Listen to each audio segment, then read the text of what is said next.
मित्रभेद पंचतंत्र में आपका स्वागत है। आज की कहानी में आप समझेंगे कि दुश्मन को प्रीत करते हुए और अपनी स्वार्थ सिद्धि करने में जरा भी बुराई नहीं है। चलिए शुरू करते हैं। किसी वन में वज्रदंड नामक सिंह रहता था। उसके चतुरक और कव्यमुख नामक क्रमशः एक सियार और भेड़िया नौकर सदैव उसके अनुगत होकर उसी वन में रहते थे। सिंह ने एक दिन एक ऊँटनी को, जिसका प्रसव काल नज़दीक आ गया था और जो उसकी पीड़ा के कारण अपने झुंड से अलग हो गई थी, वन में देखा। उसे मारकर सिंह उसका पेट फाड़ रहा था कि उसमें से जीता जागता एक ऊँट का बच्चा निकल पड़ा। अपने परिवार के साथ ऊँटनी का मांस खाकर सिंह तृप्त हो गया। बाद में स्नेह के साथ ऊँट के बच्चे को अपने घर ले जाकर कहने लगा, भद्र, तुझे मृत्यु से, मुझसे अथवा और किसी दूसरे से डर नहीं है, इसीलिए तू अपनी मौज से इस वन में घूम। अंकुश की तरह कान होने से मैं तेरा नाम शंकुकर्ण रखता हूँ। यह बात तय हो जाने पर एक साथ विहार करते हुए तथा आपस में संग साथ के सुखों को अनुभव करते हुए चारों पशु रहने लगे। जवान शंकुकर्ण एक क्षण के लिए भी सिंह को नहीं छोड़ता था। एक बार वज्रदंड की जंगली हाथी के साथ लड़ाई हुई। हाथी ने अपने मदबल से तथा दांतों के प्रहारों से वज्रदंड का शरीर इतना चीर डाला कि वह चलने फिरने में भी असमर्थ हो गया।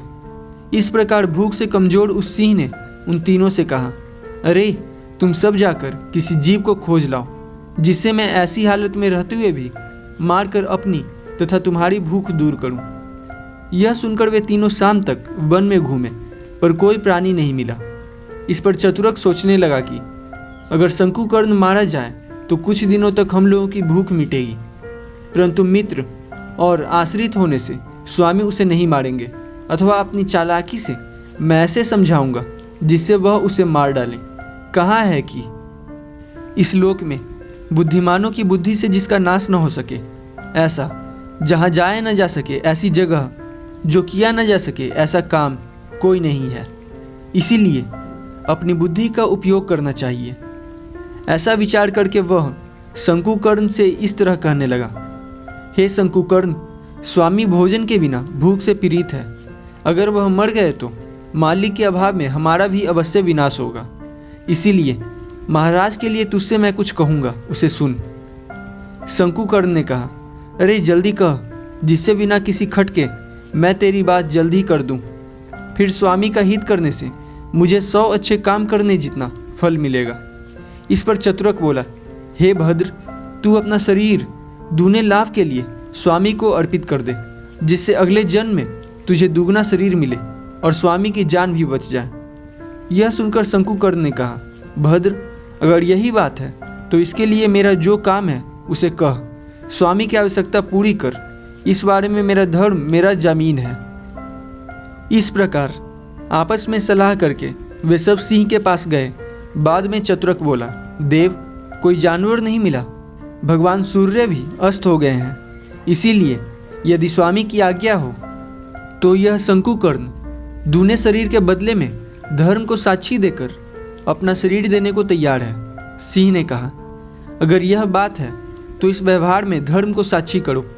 जैसे ही सिंह ने यह कहा, उसी समय भेड़िए और सियार ने उसकी दोनों कोखें चीर डाली और इस तरह शंकुकर्ण की मृत्यु हो गई।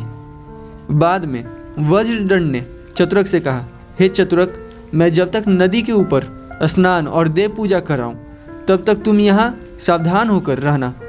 यह कहकर वह नदी पर चल गया। उसके जाने पर चतुरक सोचने लगा, किस तरह मैं अकेले ही इस ऊँट को खाऊं।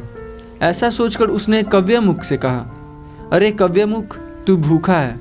जब तक कि स्वामी न आए तब तक तू इस ऊँट के मांस को खा। मैं स्वामी के सामने तुझे निर्दोष साबित कर दूंगा।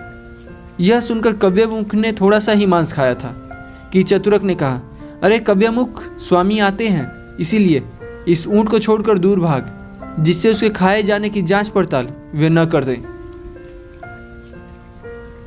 उसके ऐसा करने के बाद सिंह ने आकर देखा तो उस ऊँट का कलेजा गायब था। इस पर वह भौहें चढ़ाकर वह कठोरता से बोला, अरे इस ऊँट को किसने जूठा किया है? मुझसे कह जिससे मैं उसको खत्म कर दूं। ऐसा कहने पर कव्यमुख चतुरक के मुख की ओर देखने लगा और कहा, तू कुछ जवाब दे जिससे मुझे शांति मिले। इस पर चतुरक हंसकर कहने लगा, अरे मेरा अनादर करके मांस खाने के बाद अब तू मेरा मुंह देखता है? तू अपने अभिनय रूपी वृक्ष का फल चख। यह सुनकर अपने मरने के भय से कव्यमुख दूर देश को भाग गया। उसी समय उस रास्ते बोझ से थका हुआ ऊँटों का एक काफिला आया। उसमें सबसे आगे चलते हुए ऊँट के गले में एक बड़ा घंटा बंधा हुआ था। दूर से इस घंटे की टनटनाहट सुनकर सिंह सियार से कहने लगा, भद्र, पता तो लगा, पहले कभी न सुना गया यह भयंकर शब्द किसका है? यह सुनकर चतुरक वन में थोड़ी दूर जाकर लौट आया और कहने लगा, स्वामी, अगर आप भाग सकिए तो फौरन भाग जाइए। सिंह ने कहा, भद्र, क्यों तू मुझे इतना डराता है? बता तो सही कि क्या बात है? चतुरक ने कहा, स्वामी, धर्मराज आप पर कुपित है और इस सिंह ने मेरे एक ऊँट को अकाल में मार डाला है, इसीलिए मैं उसके पास से 100 गुने ऊँट लूँगा। इस प्रकार निश्चय करके ऊँटों का एक बड़ा झुंड लेकर सबसे आगे चलते हुए ऊँट के गले में घंटा बांधकर तथा मरे हुए ऊँट के प्यारे संबंधियों, उसके पिता, दादा इत्यादि को साथ लेकर वह बैर का बदला लेने के लिए आए हैं। सिंह यह सुनकर चारों ओर देखकर मरे ऊँट को छोड़कर अपनी जान बचाने के लिए भाग गया। बाद में चतुरक ने उस ऊँट के मांस को धीरे धीरे खाया। इसीलिए मैं कहता हूँ कि दुश्मन को पीड़ित करते हुए और अपनी स्वार्थ सिद्धि करते हुए पंडित पुरुष वन में रहते हुए चतुरक की तरह लक्ष्य न करे तो उसे बेवकूफ़ मानना चाहिए। दमनक के चले जाने के बाद संजीवक विचार करने लगा, अरे घास खाने वाला होकर मैं इस मांसखोर पिंगलक का नौकर बना। यह मैंने क्या किया? अथवा ठीक ही कहा है कि जो न जाने लायक आदमियों के पास जाता है और न सेवा करने योग्य की सेवा करता है, वह खच्चड़ी जैसे गर्भ धारण करने से मृत्यु पाती है, उसी तरह मृत्यु पाता है। तब मैं क्या करूं? कहाँ जाऊं? मुझे शांति कैसे मिलेगी?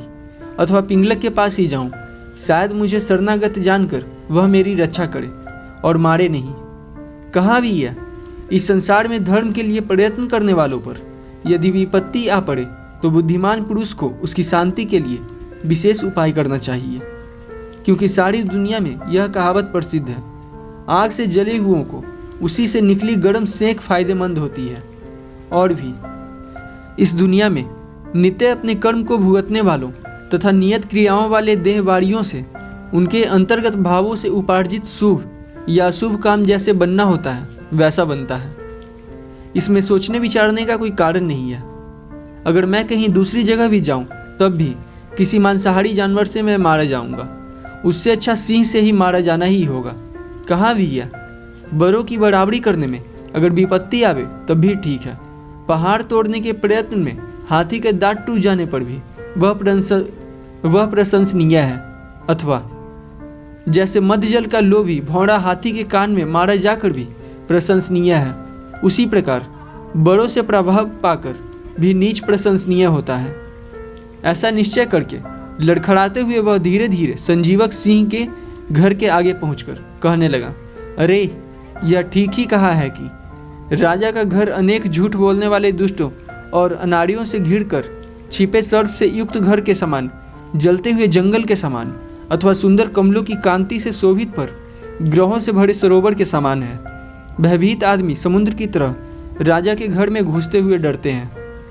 इस तरह बोलते हुए संजीवक दमनक के कहे अनुसार पिंगलक की भंगिमा देखकर डरते हुए अपने शरीर को सिंकोड़ कर बिना उसे प्रणाम किए हुए ही दूर जाकर बैठ गया।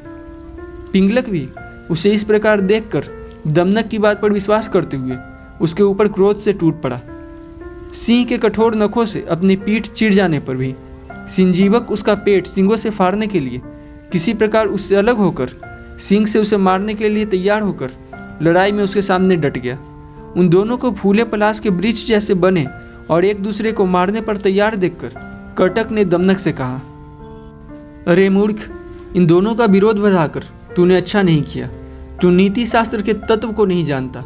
नीति शास्त्र के पंडितों ने कहा है कि जिन कामों में अतिशय दमन और साहस दिखलाना पड़ता है तथा जिन कामों में बड़ी मेहनत की आवश्यकता पड़ती है, उन्हें जो नीतिज्ञ पुरुष मजे से अपनी बुद्धि से केवल डरा धमका कर ही कर देते हैं, वे ही मंत्री कहलाते हैं। इसके विपरीत दमन से जो निस्सार और छोटे नतीजे वाले काम करना चाहते हैं, वे अपने मूर्खता भरे कामों से राजलक्ष्मी को तराजू पर चढ़ा देते हैं। अगर इस लड़ाई में स्वामी मारे गए तो तेरी सलाह किस काम की? अगर संजीवक न मारा गया तो भी कुछ ठीक नहीं होगा, क्योंकि जान खतरे में होने से उसे मरना तो है ही। मूढ़, तू कैसे मंत्री पद की उम्मीद करता है? भय दिखलाकर तू काम पूरा करना नहीं जानता। केवल दंड पर भरोसा रखने वाले तुझ जैसे का यह मनोरथ बेकार है। कहा भी है, ब्रह्मा ने साम से लेकर दंड तक 4 नीतियाँ कही हैं। उनमें दंड पाप का न्याय है, इसीलिए उसका प्रयोग सबके अंत में करना चाहिए। और भी जहाँ डराकर काम बनता हो वहाँ बुद्धिमान पुरुष को दंड नहीं बरतना चाहिए। यदि शक्कर से पित्त शांत हो जाता है तो परवल की क्या जरूरत। उसी प्रकार बुद्धिमान पुरुष को पहले साम का प्रयोग करना चाहिए। साम द्वारा किए हुए काम कभी नहीं बिगड़ते।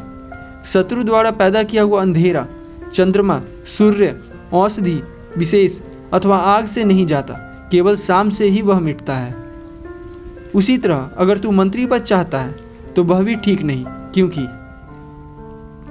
तू मंत्र यानी राजनीति की चाल नहीं जानता।